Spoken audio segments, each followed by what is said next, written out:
Buenas tardes, yo les voy a hablar acerca del capítulo tercero, específicamente de la pluralidad de las partes y del litis consorcio necesario, regulado en el artículo 76 al 79 del mismo. Para hablar de la actualidad, vamos a remontarnos un poco a aquella época del derecho romano. En aquellos años, ¿verdad?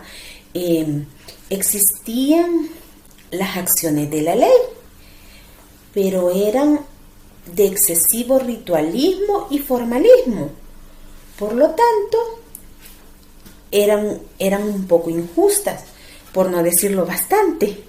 También existía el proceso formulario, y el proceso formulario fue considerado como uno de los grandes avances al derecho procesal, ya que debido a eso dio derecho a la igualdad procesal, a la igualdad de las fórmulas y a la igualdad de las pretensiones, así como también a la igualdad de las condenas.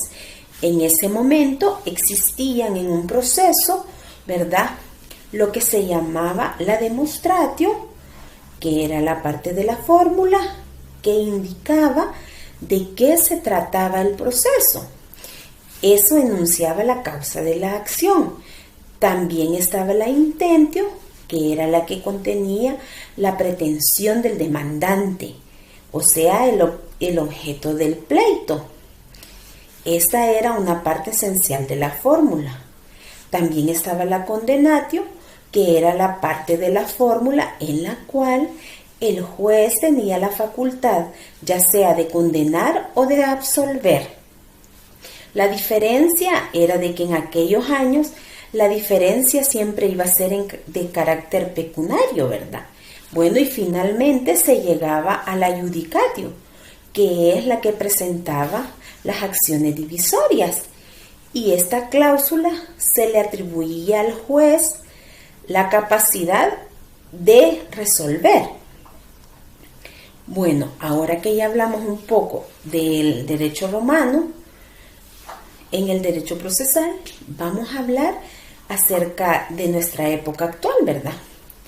Con respecto al litis consorcio necesario, va a estar constituido por partes. Va a ser demandantes y demandado. Tanto pueden ser personas naturales o jurídicas. Y aquí también vamos a hablar de la pluralidad de las partes, que puede ser de forma activa cuando sean dos o más personas. Esa es la posición activa del demandante. Y la otra, que sería la pasiva, que es el demandado, serían estos desde el inicio del proceso o de manera sobrevenida, ¿verdad? Estos sujetos pueden tener diferente vinculación con el objeto del proceso.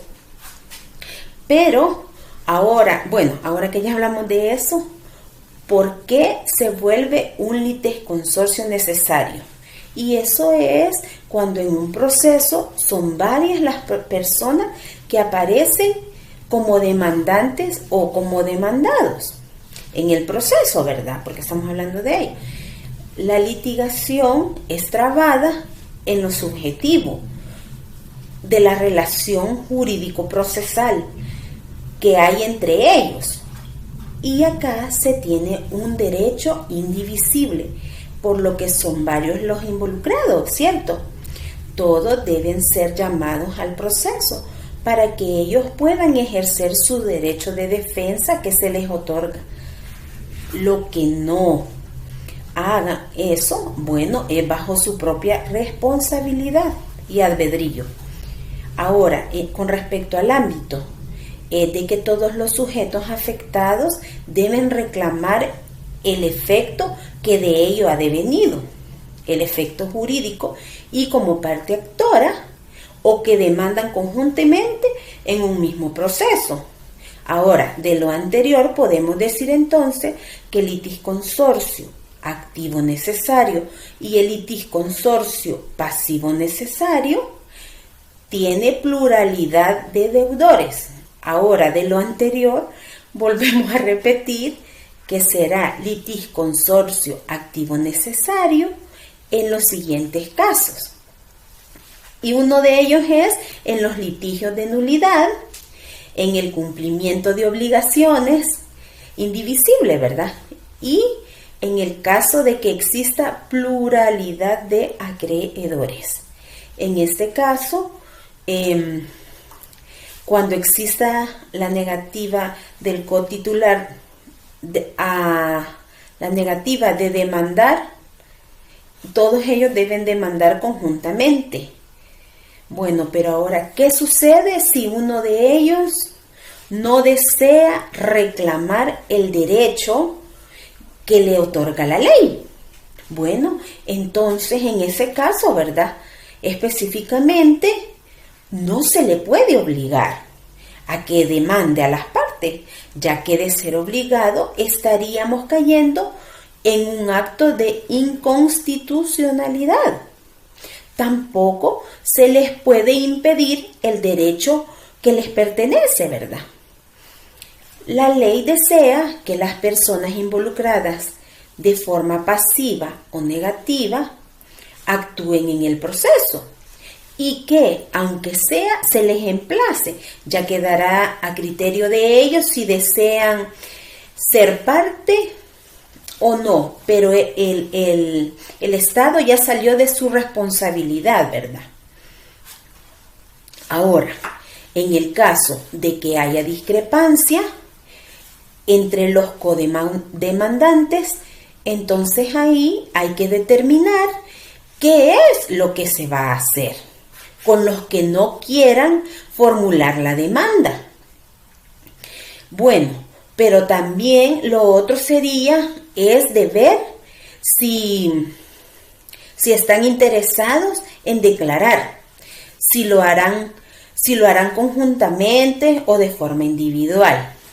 En este proceso de litisconsorcio necesario, activo y pasivo, el código establece lo siguiente: que los sujetos intervinientes deben demandar y ser demandados, juntos, unidos, ya que están ante un derecho subjetivo indivisible, ¿verdad? También en el litisconsorcio activo necesario lo tienen que hacer a través de varias demandas con el mismo fin jurídico, pero con pretensiones diferentes. Ahora bien, y por consiguiente, en el litisconsorcio necesario es de que todos los que tengan que ver en relación al derecho indivisible que tienen deben ser llamados a ejercer su derecho y a estar presentes o participar en ella, como lo dijimos anteriormente.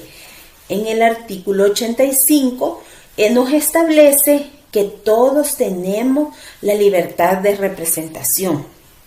También podemos ver de que la acumulación de procesos es dictado por auto motivado, donde se va a establecer que hay varios que desean presentar su demanda de nulidad y como característica deben hacer esta demanda en procesos diferentes, distintos, ¿verdad? De esto entonces vamos a entender que según lo establece el artículo número 76, que los actos procesales del litisconsorte activo también afectan a los otros en la medida que sean beneficiados. Bueno, ahora les hablaré del litisconsorcio pasivo necesario, que es en el cual se llaman a todas las partes teniendo como objetivo de evitar la indefensión. Y en caso de que se dicte sentencia, esto va a causar efecto de cosa juzgada. Una vez sea firme dicha sentencia, entonces en ese caso el efecto va a ser a todos por igual. También debemos de tomar en cuenta que la falta de litisconsorcio pasivo necesario es un defecto procesal, en tanto que no dirige la demanda contra todos los sujetos que obligadamente deben ser obligados.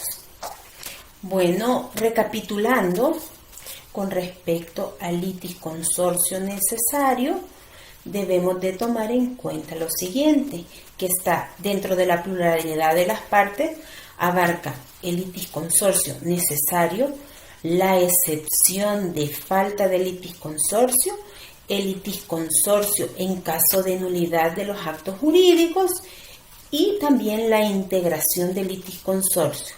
Posterior a ello, bueno, se pasará al litisconsorcio voluntario.